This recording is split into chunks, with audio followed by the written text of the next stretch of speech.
Addington Palace is an 18th century mansion in Addington located within the London borough of Croydon. It was built close to the site of an earlier manor house belonging to the Lee family. It is particularly known for having been, between 1807 and 1897, the summer residence of the Archbishops of Canterbury. Since the 1930s, most of the grounds have been occupied by Addington Palace Golf Club.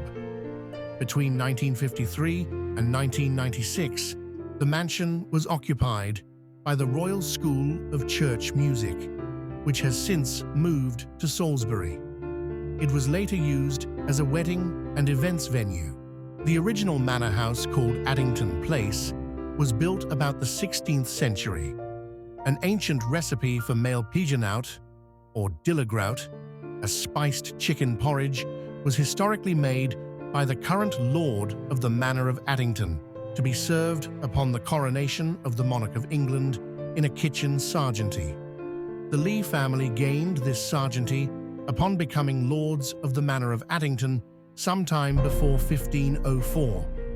The Addington estate was owned by the Lee family until the early 18th century. The last owner, Sir John Lee, died without heirs in 1737, and his estates went to distant relatives, who eventually sold to Barlow Trecothick.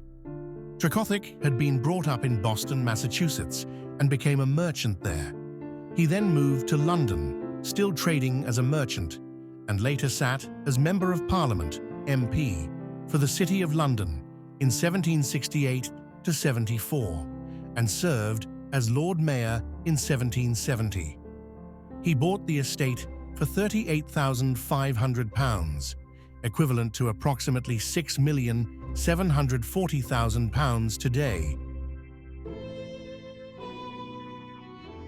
He built a new house, designed by Robert Milne in the Palladian style, a country mansion with single-story wings. He died before it was completed in 1774, and it was inherited by his heir, James Ivers of Boston, Massachusetts, who had to take the surname Trecothick in order to inherit the estate. James continued the work on the house, having the substantial grounds and gardens landscaped by Lancelot Capability Brown. Owing to financial difficulties, James Trecothick had to sell the estate in 1802.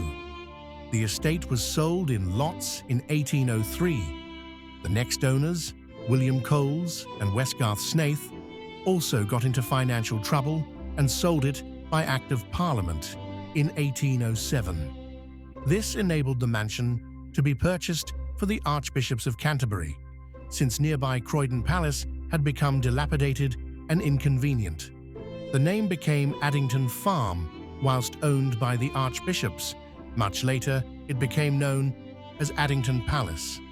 The Archbishops made further changes and enlarged the building. Work on the building was overseen by Richard Norman Shaw.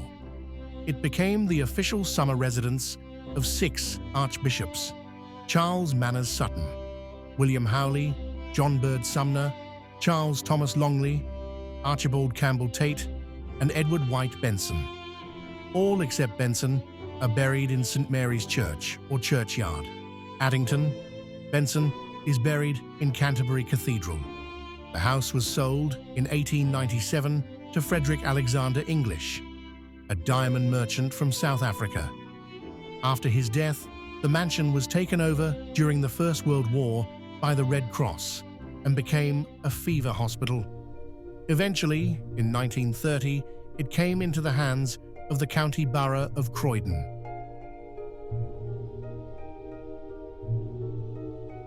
The house was Grade 2, listed in 1951. In 1953, it was leased to the Royal School of Church Music, initially to house choir boys assembled from all over Britain to sing at the coronation of Queen Elizabeth II. The building housed the Royal School of Church Music's music publishing operation, residential college and choir school until 1996, when a private company took it over for development as a conference and banqueting venue, health farm and country club. It was used extensively for weddings until the company operating it went into liquidation in 2021. It is surrounded by a park and golf courses, and its gardens are still largely in their original design. Much of the grounds have been leased by golf clubs, and the exclusive Bishop's Walk housing development was built on Bishop's Walk over the years. It has welcomed grand weddings, corporate gatherings, and high-profile filming productions, all while maintaining its historic charm. The estate's carefully restored interiors and expansive grounds provide a stunning setting for exclusive occasions. Today, Addington Palace stands as a unique blend of history and hospitality, offering guests the opportunity to celebrate within the walls of a truly remarkable landmark.